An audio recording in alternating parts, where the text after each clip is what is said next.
مال اللہ کی بہت بڑی ایک نعمت ہے۔ اس نعمت کی قدردانی کرنا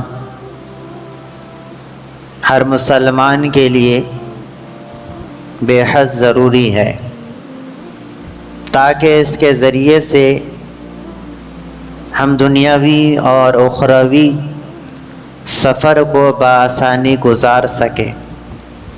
یہ نعمت ہماری دنیا کی ضروریات کی تکمیل کے لیے فائدہ مند بنے، سود مند بنے، اور یہ ہماری آخرت کی تیاری کے لیے بھی مددگار ثابت ہو اور آخرت کی تیاری میں بھی اس کا حصہ ہو۔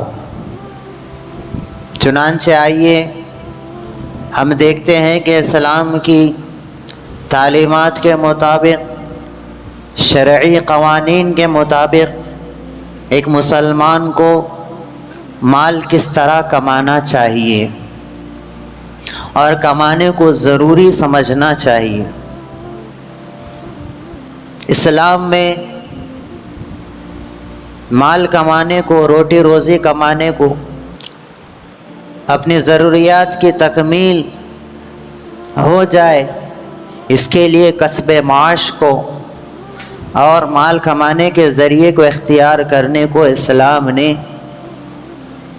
ارکان اسلام کے بعد فرض قرار دیا ہے۔ جیسا کہ آپ علیہ السلام نے فرمایا، طلب کسب الحلال فریضۃ بعد الفریضہ۔ ارکان اسلام نماز، روزہ، زکوٰۃ، حج کے بعد جو فریضہ اللہ کی طرف سے اپنے بندوں پر، مسلمانوں پر عائد ہوتا ہے، وہ ہے حلال مال کا کمانا۔ حلال مال کمانا اللہ کی طرف سے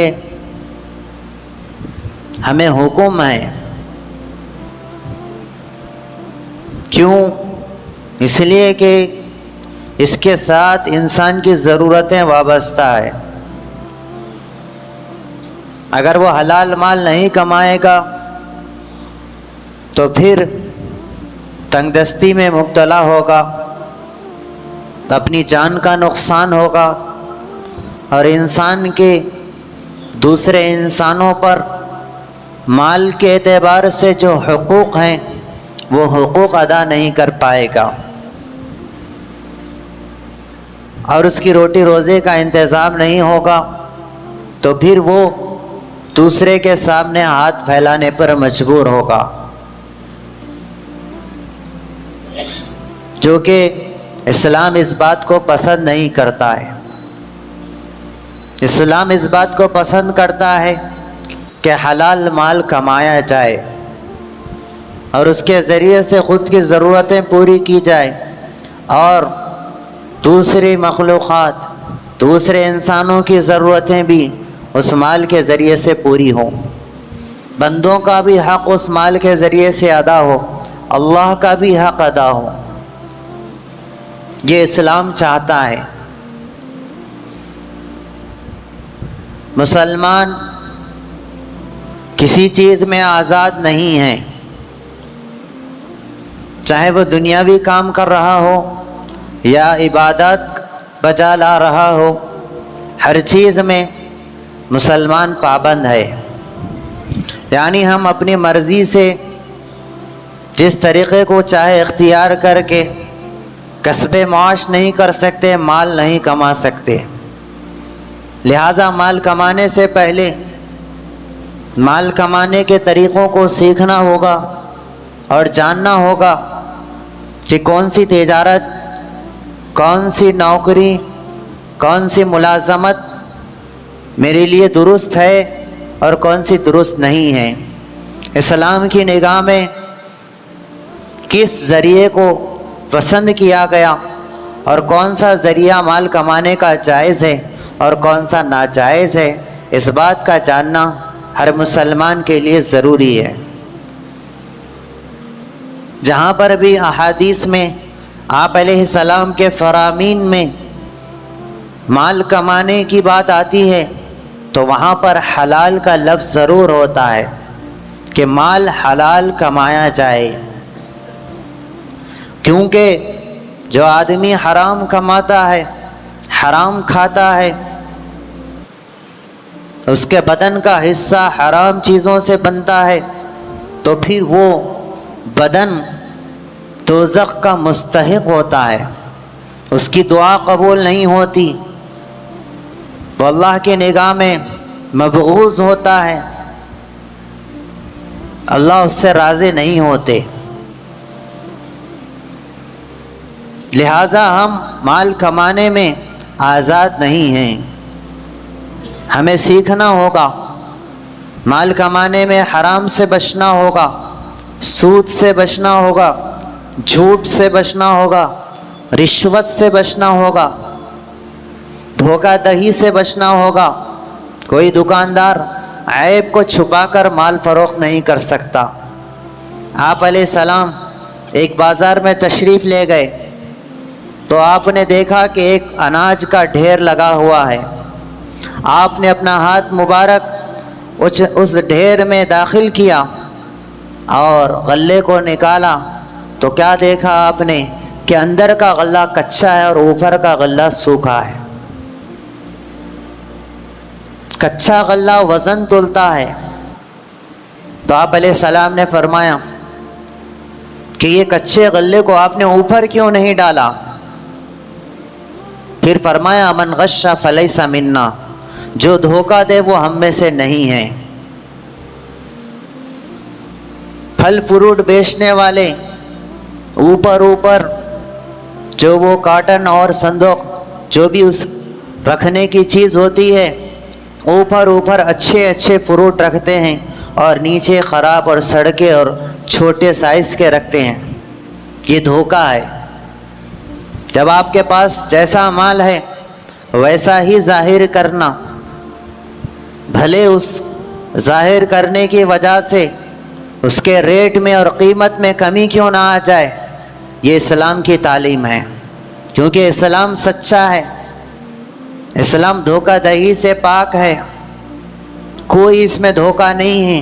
تو مسلمان کی زندگی بھی دھوکے کے بغیر گزرے، نہ وہ کسی کو دھوکہ دے اور نہ کسی سے دھوکہ کھائے، یہ اسلام چاہتا ہے۔ خاص طور پر تجارت میں جھوٹ بہت زیادہ بولا جاتا ہے، سود کے اختیار کرنے والے بہت کم ہیں، لیکن جھوٹ میں اکثر تاجر ملوث ہیں۔ وہ یہ سمجھتے ہیں کہ جھوٹ کے بغیر ہماری تجارت نہیں ہو سکتی، ہمیں نفع نہیں مل سکتا، ہم کامیاب نہیں ہو سکتے۔ یہ دھوکہ ہے، کیونکہ آپ علیہ السلام کے زمانے میں بھی تجارت ہوئی، آپ علیہ السلام نے بھی تجارت کی، 2 مرتبہ آپ ملک شام کی تجارت کی، حضرت خدیجۃ الکبریٰ رضی اللہ عنہا کے سامان کو آپ نے وہاں فروخت کیا۔ اسی طرح اکثر انبیاء تاجر گزرے ہیں، تجارت کا راستہ اختیار کیے ہیں، اور صحابہ رضی اللہ عنہ اجمعین نے بھی تجارت کی۔ حضرت عثمان غنی، حضرت عبد الرحمن بن عوف، یہ بڑے بڑے تاجر صحابہ ہیں۔ کیا انہوں نے جھوٹ کا سہارا لیا اپنی تجارت میں؟ اگر جھوٹ کے بغیر ہماری تجارت نہیں ہو سکتی تو پھر نعوذ باللہ صحابہ رضی اللہ عنہ نے بھی اپنی تجارت میں جھوٹ کو اختیار کیا تھا، ایسا سمجھا جائے گا، حالانکہ ایسا نہیں ہے۔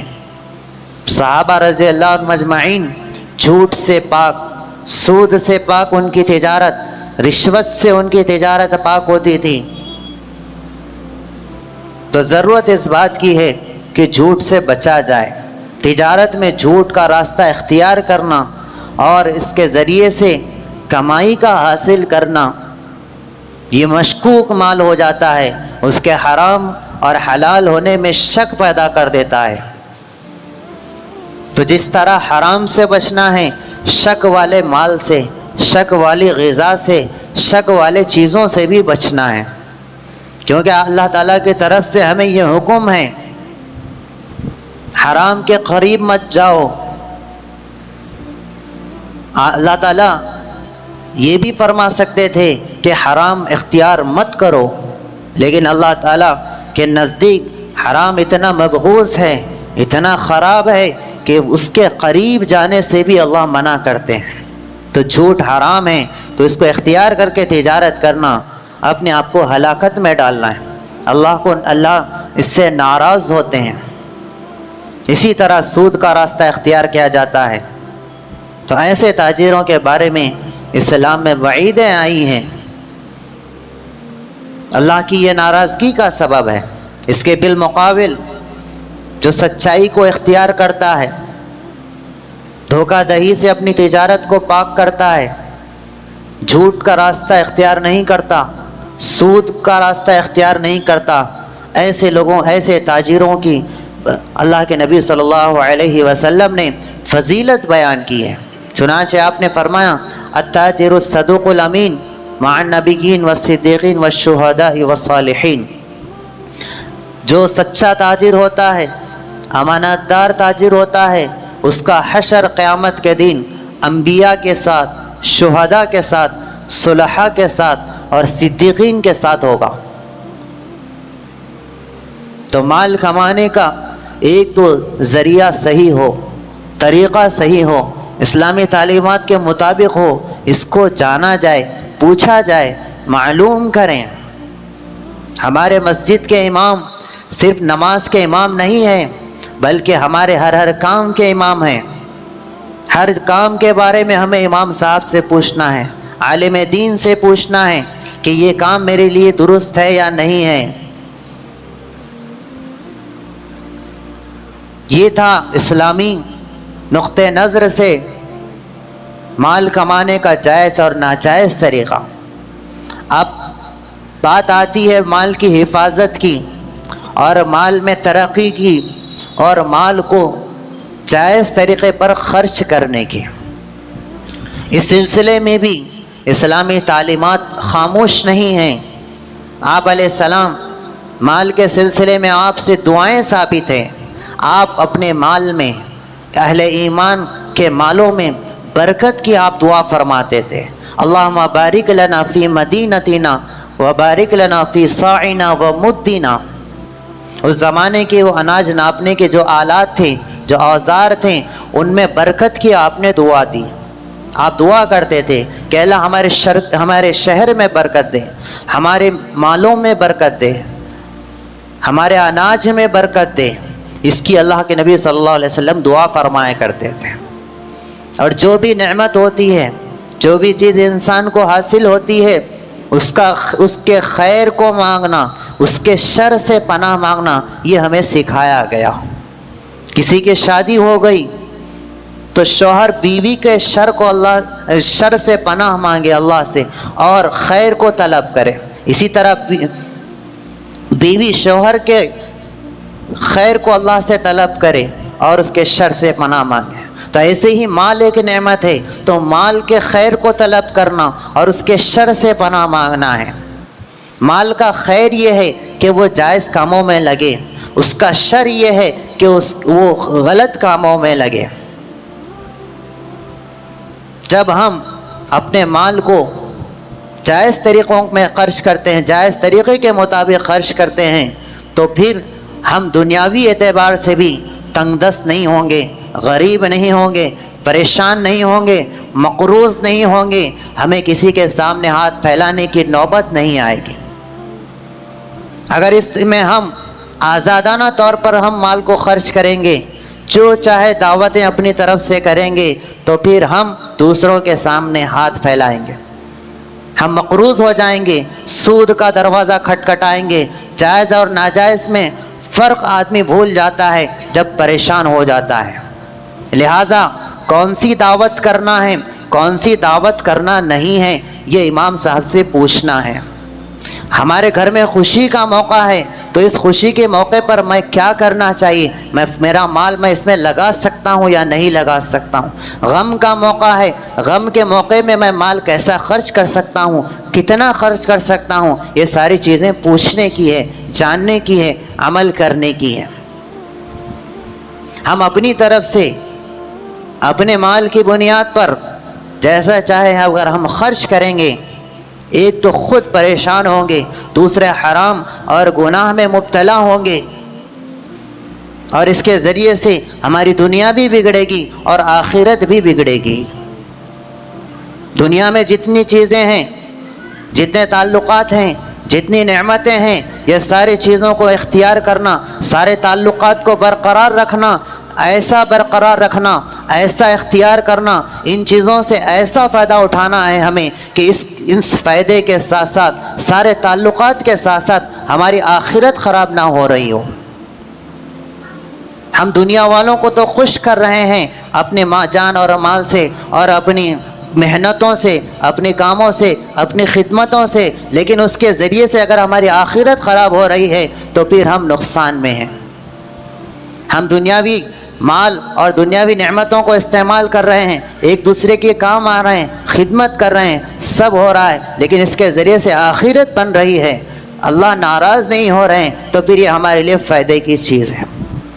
لہٰذا اس بات کو جاننا بھی ضروری ہے کہ مال کہاں خرچ کرنا ہے، کتنا خرچ کرنا ہے، میرے پاس جو مال ہے اس میں اللہ کا حق کیا ہے، بندوں کا حق کیا ہے، رشتہ داروں کا حق کیا ہے، خود اپنی ذات کا حق کیا ہے، پڑوسیوں کا کیا حق ہے، اور اسلامی کاموں کا، مدارس، مساجد اور رفاہی کاموں میں کے تعلق سے میرے مال میں کیا حق ہے، اس بات کو جاننا اور اس پر عمل پیرا ہونا ہمارے لیے بے حد ضروری ہے، تاکہ اس نعمت کے ذریعے سے ہم بھرپور فائدہ اٹھانے والے بنیں اور اس کے نقصان اور شر سے ہم بچ جائیں۔